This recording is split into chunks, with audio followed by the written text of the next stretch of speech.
Sweet dreams are made of these, and memories are made of goo? We'll find out on a brand new episode of Sagas of Sundry, Quests and Answers. I'm Dan Casey. Today we're going to talk about the latest episode of Goblin Mode.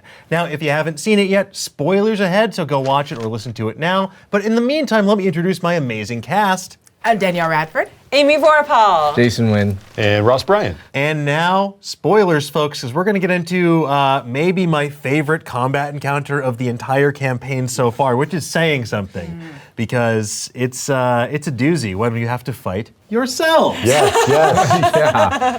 How about that? Yeah. That was awesome. Your guess of fiendish people trying to play a trick on you came true. They were lying the whole time. I can't believe I always knew I was lying to myself. Yeah. Yes.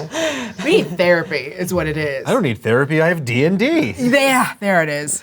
So I want to talk about this encounter because I loved the setting. It just felt like a horror movie where we're just in this library full of our own memories, facing our shadow selves, and then we also have this disincorporated ghost Tippy coming in. We have the ghost of a racist gelatinous cube, and we have the ghost of statues past. That's right. Yes, many things to many tools in your tool belt. By all rights, should have been able to take these ghosts out, but instead they beat you to a crisp. I want to talk a little bit about the attacks that we had, which was like enslave undead, which was a new thing, and It then worked. You were really that slick. was so like a interesting Daniel because when I was Minnesota, I also can possess people, and it was like, well, yeah, let's have a battle of the possessions. Yeah. We're in the ethereal realm.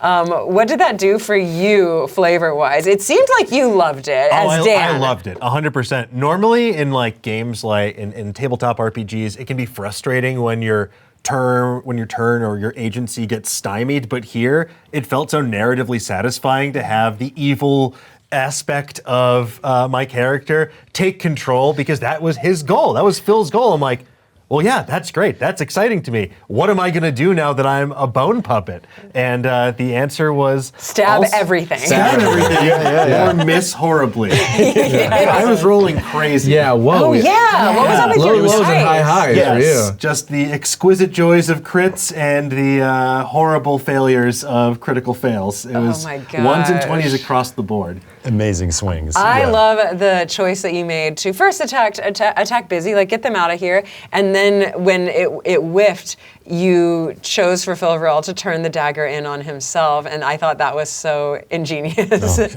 Just seeing that, I didn't even, I'm just looking over the sheet, I was like, enslave undead? Wait a minute, I know who's undead.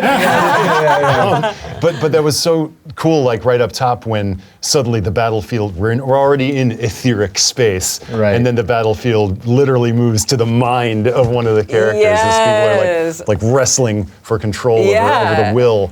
And There's not a better way to do it than Yeah. D20 versus D20, I guess. Classic. It's super cool, but it's also so, I don't know, it's very interesting to think of this as one character who's been split into component parts. Yes. And Yes. if it is the part of you that wills, that acts, and the material stuff that does it, then yeah, the arrogance of the will is like, no, you're mine. Yeah.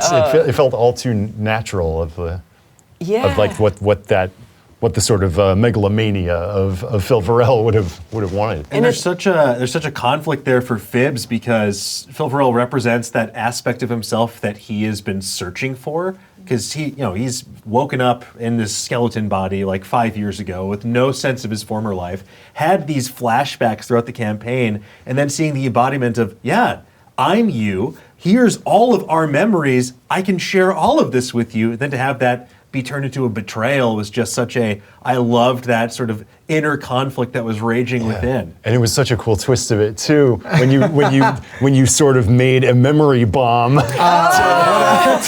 detonate in the psyche Of all the memories. What a sweet man you are to pick up the memory bomb I completely missed and threw it at the ground 10 feet in front of you. How could I not? Just Ross the player was like gotta go. We gotta know what's Save was But like, also, well, it's like the innocent, Yeah. guileless face of Ghost Tippy is like, oh, it's just do. And it had been such a whiff, no shade, such a whiff. that Very it was big like, of a whiff. I think there is a world where he was just like, oh, this guy just dropped that. This wasn't an attack. Sorry. In a way, he did. Yeah, and then just like the fact that it's obviously one of your like core memories, this memory that you love. the first time you ever saw Lila. The love of your life, and it's just irreparably corrupted by Goblin Face. That was a great moment we shared. I love that so much. It was amazing. It was also such a hilarious and like disturbing image of you becoming slowly more and more engulfed by this, this ever-enlarging goo monster. He might be racist, but he's effective. Oh yeah, Maxwell don't play. But he also, I mean, he does have engulf, and it was like, but I didn't stat him out. Let's just be honest. I didn't know Maxwell was gonna play a little part here. But the gelatinous cube was like, well, he's just part of a gelatinous cube, so maybe it's less effective. But engulf is engulf, and if he's got ectoplasm to pull from to become more, it makes a lot more sense. Not to mention Ministora also possessing her. And I think I might have said the only thing I'll say about myself is I think I might have said ectoplasm a little too many times in this No, episode. well, there's another way to another say word. ectoplasm. Is there another way to say Yeah, it? it's goo. Yeah, it's goo. goo. It's goo. People are gonna be running to their thesauruses. Yeah. More words for goo. No, there aren't. It's just the one. It's just the one. Yeah. I'm both going to miss this plane and be very happy that we're out of this plane. goo of plane. The goo plane. We're being sent to a very dry place. Yes. No slime. No slime, no nothing A stinky. packet of silica Yeah. gel.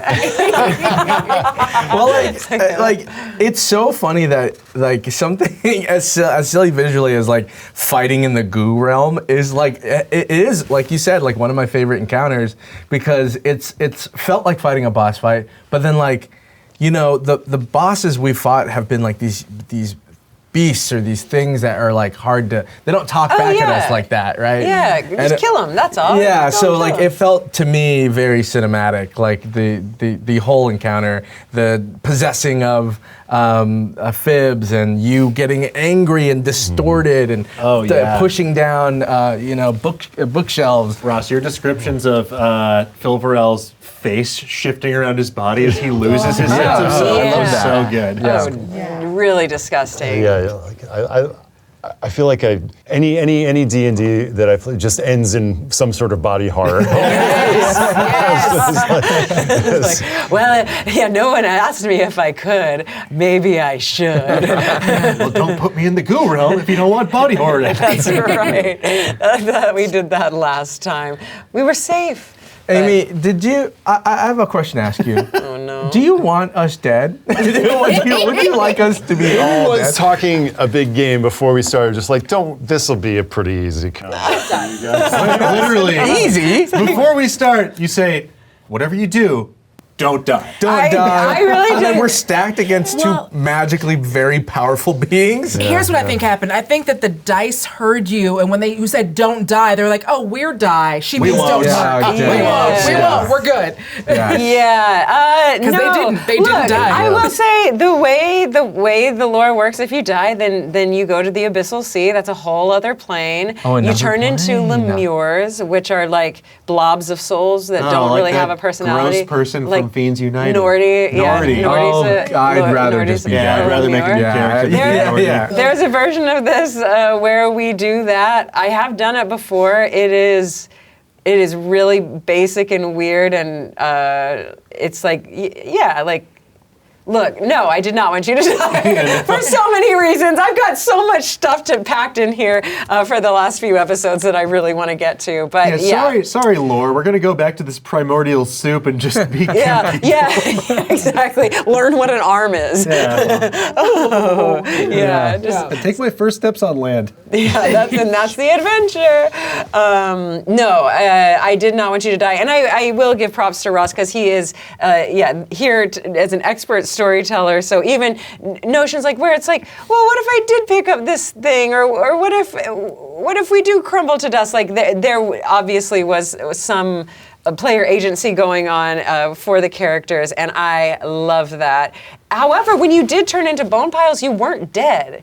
You know, and the people did perceive you as dead. Yeah, I had stymied. I had a second where I was like, oh, like I can still, like I can get up, I can do cure wounds, like I can do other things, but because so much of this encounter was about like, well, if they die, then we get to go. It was like, Busy, and both Danielle's player and Busy's character are like, we'll see how this plays out. Now they think that we're dead. Like, are they gonna just go and then the encounter is like over, or is this gonna give us like a chance to like get the upper hand because they're waiting for their big reward for having bested us, knowing that that's not going to come. I did feel like there was, at one point, Ross said, like, well, I'll just destroy these bones next, because I'm like, okay, that makes sense. Like, if this isn't happening, maybe you have to completely destroy like any physical form that's here to then wipe them from the plane. So it felt like there was, okay, there is a timer at play here. Once he's done with Ghost Tippy, if something doesn't happen, like if that fireball,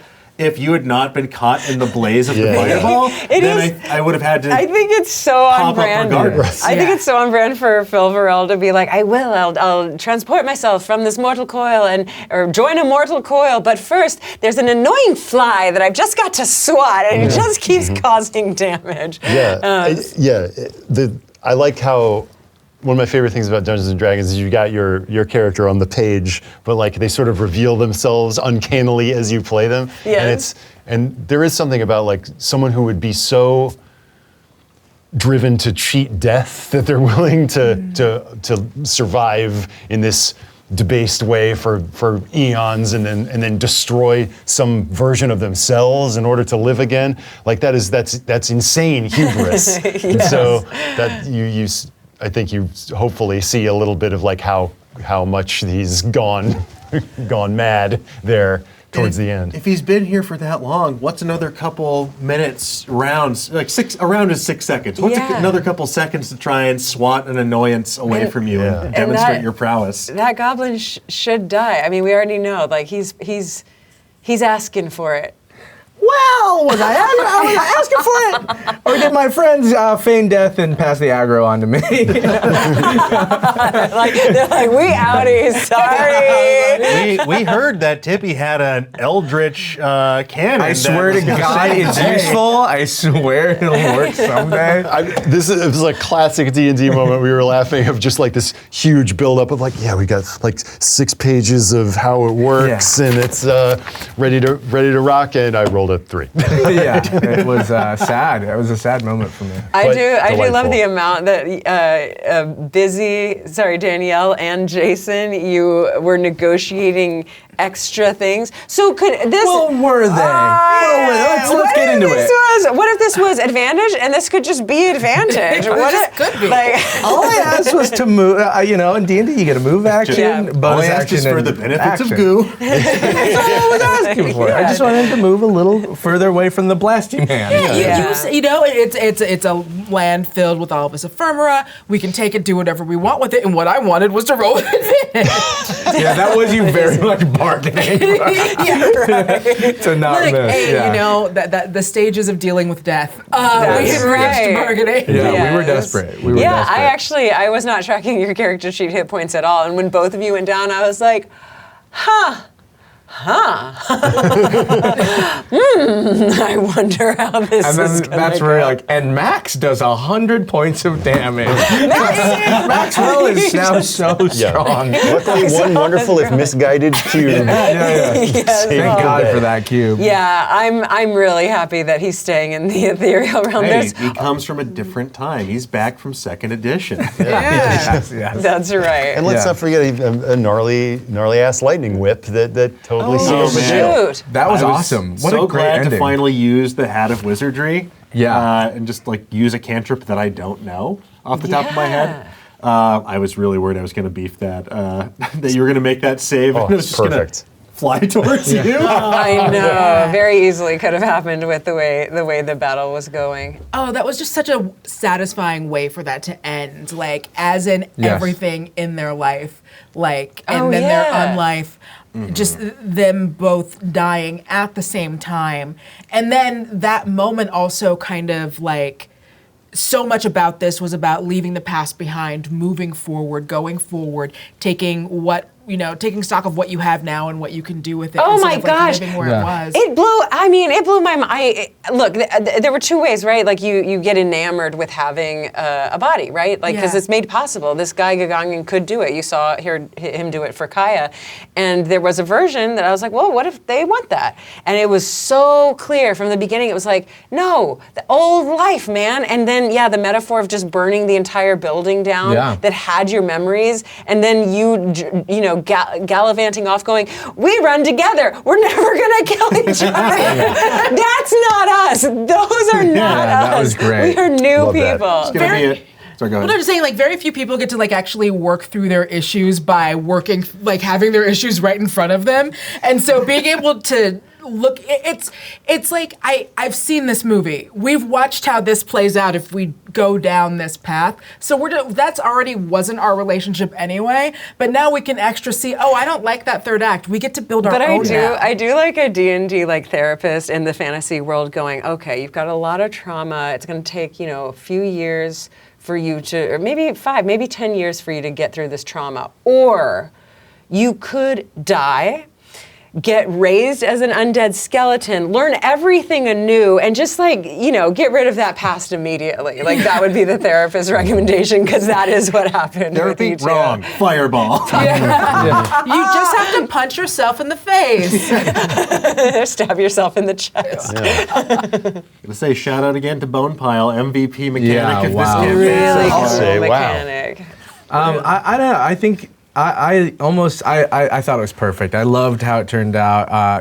That was the one time I'll be okay with taking Fireball's full damage and getting whisked away to some other realm. I felt like it kind of had to be like Fibs or Busy who sort of put these creatures back in their place, right? So like attacking with the lightning whip was sort of perfect. Throwing them back in the fire was sort of perfect, and Quite literally used the power of Yeah. friendship from this hat Yeah, it you gave was- me from that's your right. friend. and for the Yes. purists who are like, well, why is the hat still there? The infusions last for 3 days after the artificer dies. Oh yeah. So it's still there? That is, and D&D time is very Yeah. slow to actually Either happen. 6 seconds or 10 years. Yes. I want to talk a little bit about the aftermath too. Yes. Yeah. Because when you returned, Tippy was alive, and we had so many romantic sidebars. One of my favorite things in the world, role-playing love. Gross. You missed it, but There was a lot of love. A lot of love. A lot of healing too. But Tippy, Yeah. you boofed it. I boofed it because I felt Is like boof the verb you want to use here? it's the Boof is something very Certainly, specific. I know we're in the goo realm, but I simply have to ask this it's the question. boof realm. What's the matter? I don't get. Do you get it? That is Stevie Nicks' word. We cannot use that word unless you are Stevie Nicks. Well, in the boof realm, you can boof blast. You can. Okay. Anyways, yeah. But you didn't I whiffed it. follow through. Yeah. There you go. It seemed like it would be maybe too perfect or too. Tippy right now, I don't feel believes he deserves this sort of ending. He doesn't feel like a hero. Yeah. And to be resurrected and get the girl and plant a big old kiss and feel good about himself, he would have to feel like a hero, and he doesn't, right? The truth is, he died to save his friends, which worked, but then even in the ghost realm, he died again almost, Yeah. right? He went to 0. Thank God didn't die again. It was like a couple points from another permadeath, and then I would be a glob thing, right? But like, to me, Tippy struggles with his self-worth and the idea of is he a hero? Is he not? Or is he even worth mentioning when we talk about heroes? Well, I think it's like a testament to role play in Dungeons and Dragons, where it's like you don't know what you're going to decide. I think there's a version of this where we're all like, well, he's just going to do it, and that's fine. And if we told the story third person, to be like, yeah, Tippy and Pakara, they like smooch a little bit, and that's fine. But in the moment, it's like, oh, well, while you're being Tippy, and I see the shift, you like be Tippy, and you're balancing all of Tippy's thoughts, and you're like, actually. He can't in do it. In this moment, yeah, it's not going to happen. He can't do it. He's going to do the most painfully awkward thing on the planet when you're about to kiss somebody, and it's handshake. to give a handshake. And that's based on real life. Yeah, I did it once. No! Yeah. No! Uh-huh.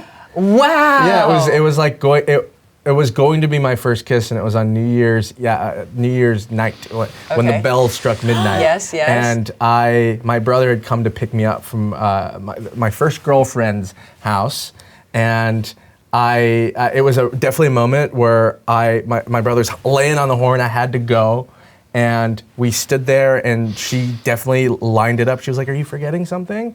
And I stared at her right in the eyes, and I went, "I'll see you tomorrow." Put her there. Yeah, but I put it there, and I've Old never chum. stopped thinking about it, and now And this was this was like 2 years ago. relax. No, this was when I was like in I believe 8th grade. Oh no, Yeah. that is a deeply relatable story. Yeah. I have more than one. Yes. Thank you.